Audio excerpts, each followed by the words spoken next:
Hello everyone, welcome to the channel. Today we are going to understand the concept of the business risk in detail. See, what do you understand by the term risk? Risk is variability in the expected return. Risk is also known as the chance of loss and the possibility of some adverse occurrences or unfavorable occurrences. So we'll focus on the first line, that is risk is also known as the variability in expected return. See, for example, आप जो equity shares के अंदर investment करते हो, that is considered as risky investment. Why? Because there is variation in expected returns.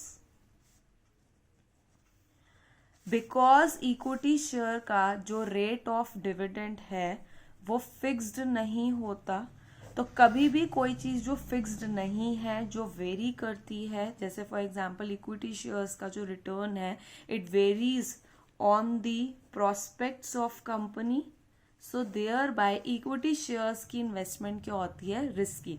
तो ऐसी कोई भी चीज़ जहाँ पे आपके रिटर्न्स वेरी करें, वेरिएबल हो, ठीक है, वहाँ उसको हम उस इन्वेस्टमेंट को, उस प्रोस्पेक्ट को हम क्या बोलते हैं, रिस्की इन नेचर. तो फॉर एग्जांपल आप एफडीज के अंदर इन्वेस्ट करते हो, बैंक के अंदर अपना सेविंग अकाउंट में फंड्स डालते हो, तो that is not risky, that is risk free, because वहाँ पर जितना आपका एक्सपेक्टेड रिटर्न है उतना ही आपको मिलेगा. सो देयर बाय जो सबसे इंपॉर्टेंट डेफिनेशन होती है रिस्क की, that is variability in the expected return. Now business risk क्या होता है? Possibility of an adverse deviation from desired outcome that is expected. आपने कुछ आउटकम जो है सोच के रखा था माइंड में, that is your desired outcome, और उससे डेविएशन हो गई, यानी कि वो उतना नहीं आया. अब डेविएशन तो प्लस में भी हो सकती है, माइनस में भी हो सकती है. अगर वो डेविएशन माइनस में है तो वो आपका क्या है, रिस्क है. फॉर एग्जाम्पल, अगर आपने ये सोचा हुआ था कि मैं इस पूरे मंथ में जो है 1,00,000 रुपीज का प्रॉफिट अर्न करेंगे, बट वो ड्यू टू सम सर्कमस्टांसेस वो आपने फॉर एग्जाम्पल सिर्फ 20,000 का प्रॉफिट अर्न किया, सो that is again a concept of risk. Basic purpose क्या होता है कि जो रिस्क होता है उसका बेसिक कॉज होता है uncertainty. Uncertainty is the basic cause. For example, business को हम हमेशा रिस्की क्यों बोलते हैं? क्योंकि बिजनेस के अंदर कभी भी कोई फिक्स्ड इनकम नहीं होती, कोई फिक्स्ड रिटर्न नहीं होते.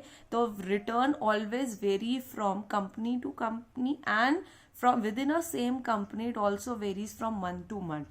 So thereby business is also considered as a risky investment. Again reason क्या है? क्योंकि there is variability in the return.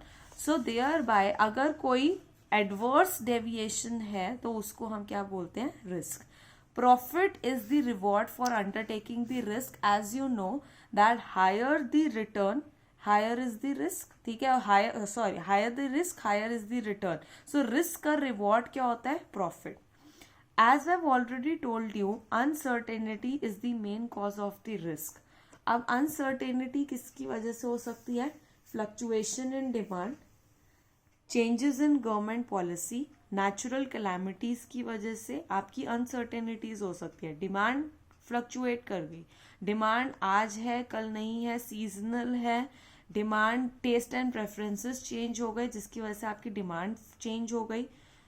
Government की कोई पॉलिसी चेंज हो गई, कोई नए रिस्ट्रिक्शंस आ गए, कोई नए रूल्स एंड रेगुलेशंस आ गए, और कोई natural calamity. For example, in today's time due to corona virus आपके there is a high business, बहुत सारे आपके लॉसेस हो रहे हैं इकोनॉमी के अंदर. So that is again one of the example of uncertainty, one of the example of the business risk, particularly if I say, because if you are doing a job और आपकी you can work from, you have an option to work from home, लेकिन business के अंदर for example there is a manufacturing concern और trading concern. So due to this pandemic they cannot work at this point of time due to lockdown and restriction. So that is again one of the example of the business risk की uncertainties की वजह से there is a huge loss. So causes of business risk in detail we will study. First, natural causes. Natural causes कौन से causes होते हैं? Humans have no control on it, हमारा उस पर कोई कंट्रोल नहीं होता. जैसे for example this corona virus, earthquake हो गया, रेन हो गया, हेवी रेनफॉल्स हो गई, ये सब आपके नेचुरल कॉजेज हैं. Human causes that is man made causes, for example strike by the employees, riots हो गए, कोई एम्प्लॉयज की केयरलेसनेस मिसमैनेजमेंट की वजह से आपको कोई लॉस हुआ है, that is due to human causes. Economic causes का मतलब क्या है कि मार्केट कंडीशंस की वजह से, फ्लक्चुएशंस हैं डिमांड एंड सप्लाई में, सिवियर कंपटीशन है. फॉर एग्जांपल एलपीजी पॉलिसी के बाद डोमेस्टिक कंपनीज को बहुत ज़्यादा कंपटीशन फेस करना पड़ता है from the international concerns and MNCs in particular. So thereby that is one of the reason for the economic causes of business risk. Physical causes का मतलब क्या होता है? Mechanical causes which affect the working of the business. Mechanical causes for example अगर आपकी कोई भी technical issues हैं तो वो किस में आएंगे? फिजिकल कॉजेज में, जिसकी वजह से अगर आपको कोई लॉस हो रहा है, जैसे कि कोई प्रॉब्लम आ गई मशीनरी में, मशीनरी ब्रेक डाउन हो गया, कोई एक्सप्लोजन हो गया, सो that is under the head of the physical causes of business risk. And miscellaneous causes का मतलब क्या है? ऐसे कॉजेज जो आपके अबव हेड्स में कंसिडर नहीं हो पाए, दैट इज नेचुरल में नहीं आता, ह्यूमन में नहीं आता, इकोनॉमी में, फिजिकल में नहीं आता, वो मिसलेनियस में आएगा.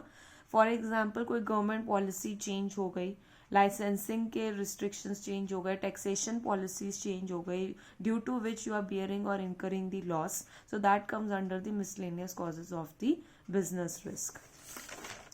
Next, there are two concepts. Risk are either insurable or not. So according to that, there are two categories or subdivisions of the risk. One is the insurable risk, another is the non-insurable risk. Insurable risk कौन सा होता है? जिसकी आप insurance policy लेकर अपने risk को आप इंडेमनीफाई कर सकते हो, वो आपका रिस्क कौन सा होता है? Insurable risk. For example life insurance policies होती हैं, गुड्स का कोई भी डैमेज हो जाए against the loss by fire, loss by theft, उसके अगेंस्ट प्रोटेक्शन मिलती है आपको, वो सब आपके कौन से होते हैं? इंश्योरेबल रिस्क होते हैं. So see what is being mention. Risk which can be covered through different types of insurance policies are known as the insurable risk. Probability of insurance risk can be determined. For example, कौन सा है? Risk related to life and property against fire or theft. And obviously risk management का एक बहुत बड़ा part होता है कि आप उसको इंश्योरेंस ले लो. जैसे कि हमने अभी लास्ट टॉपिक में पढ़ा कि बिजनेस रिस्क होते हैं, उसके डिफरेंट कॉजेज होते हैं, तो आप उस रिस्क को मैनेज कैसे करें?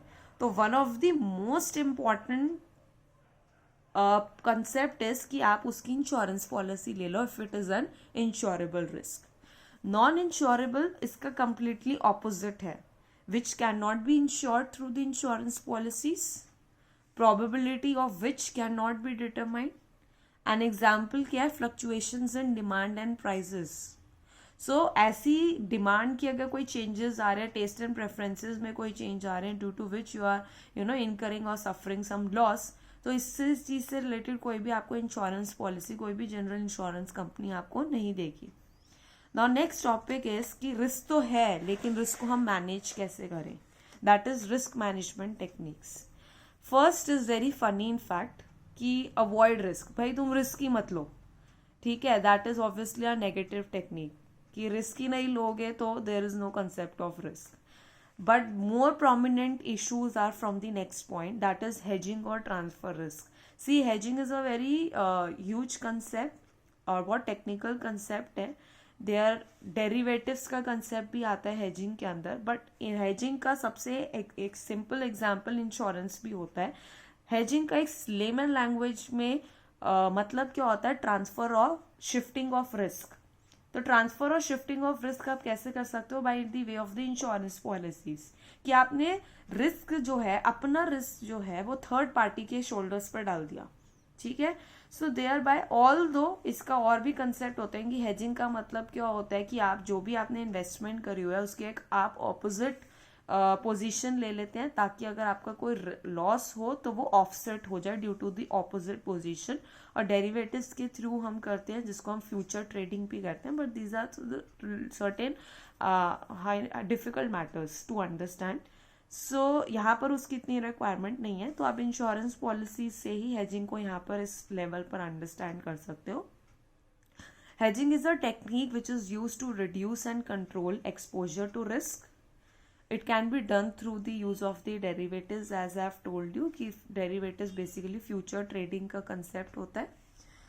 Offset losses in investment by taking an opposite position in the related asset, ताकि अगर आपको कोई loss हो, आपने opposite position ले रखी है, तो आपका loss offset हो जाता है. और अगर सबसे मेन इंपॉर्टेंट पॉइंट क्या, अगर आप इससे इसी पॉइंट पे फोकस कर लो कि इंश्योरेंस लेना भी एक हेजिंग का ही एग्जाम्पल होता है, जिसमें आप अपना रिस्क क्या है from one party to another party क्या कर देते हो, शिफ्ट कर देते हो. थर्ड पॉइंट क्या है, sharing of risk. Now this is somewhat important और इंटरेस्टिंग टू अंडरस्टैंड. आप रिस्क कैसे शेयर कर सकते हो. See, different forms of business organization होती हैं. जैसे फॉर एग्जाम्पल सोल प्रोप्राइटरशिप होता है, आपका जॉइंट हिंदू फैमिली बिजनेस होता है, पार्टनरशिप होता है, कोऑपरेटिव सोसाइटीज होती हैं, और एक जॉइंट स्टॉक कंपनी होती है फॉर एग्जाम्पल. अब अगर हम देखिए यहाँ पर ले, जैसे कि सोल प्रोप्राइटरशिप की अगर मैं बात करूँ, तो सोल प्रोप्राइटरशिप का मतलब होता है कि सिर्फ एक ही प्रोप्राइटर है, कोई शेयरिंग नहीं है. सो देयर बाय इस केस में क्या होता है, there is no sharing of risk. Profit भी आपके, लॉसेस भी आपके. ज्वाइंट हिंदू फैमिली बिजनेस के अंदर भी अगेन एक कंसेप्ट होता है कि एक ही फैमिली है, एक ही करता है, जिसको सारे लॉसेस बियर करने पड़ते हैं. सो देयर पार्टनरशिप के अंदर अगेन 2 और मोर पीपल आर इन्वॉल्व, तो समवॉट शेयरिंग ऑफ रिस्क हो जाता है. लेकिन सबसे अच्छा ऑप्शन क्या होता है शेयरिंग ऑफ रिस्क का, ज्वाइंट स्टॉक कंपनी. कंपनी के केस में क्या होता है, there is a concept of shareholders, there is a concept of ownership. See, अगर एक कंपनी, शेयर होल्डर्स क्या होते हैं, कंपनी के ट्रू ओनर्स होते हैं. Shareholders are basically the true owners of company. So यहाँ पर क्या होता है, जितने शेयर होल्डर्स हैं उतने ओनर्स हैं, और उतना ही आपका रिस्क क्या हो जाता है, शेयर हो जाता है. And because there is a concept of the limited liability of the members of the company. So thereby एक और तरीका है रिस्क को मैनेज करने का, that is the form of organisation could be a joint stock company, जिसमें risk जो होता है it is being spread over the large number of shareholders. और आप रिस्क कैसे मैनेज कर सकते हो, सबसे बेस्ट तरीका क्या है कि जिस वजह से भी लॉस हो सकता है उस वजह को ही आप प्रिवेंट करो. तो रिड्यूस रिस्क का मतलब क्या है कि आप अपनी तरफ से प्रोएक्टिवली रिस्क को मिटिगेट करने के लिए, रिड्यूस करने के लिए जो स्टेप्स लेते हो, that is prevention and control. For example आपके सेफ्टी प्रोग्राम्स हैं, वॉचमैन रखा हुआ है आपने so as to avoid any loss by theft. And fire also, fire alarms लगा रखे हैं आपने. So that is basically the concept that how you can manage your risk. So that is all for today. We have done the concept of risk and risk management in detail. You can visit the channel and or subscribe the channel for all the videos in sequence related to business studies and accounting. Thank you so much.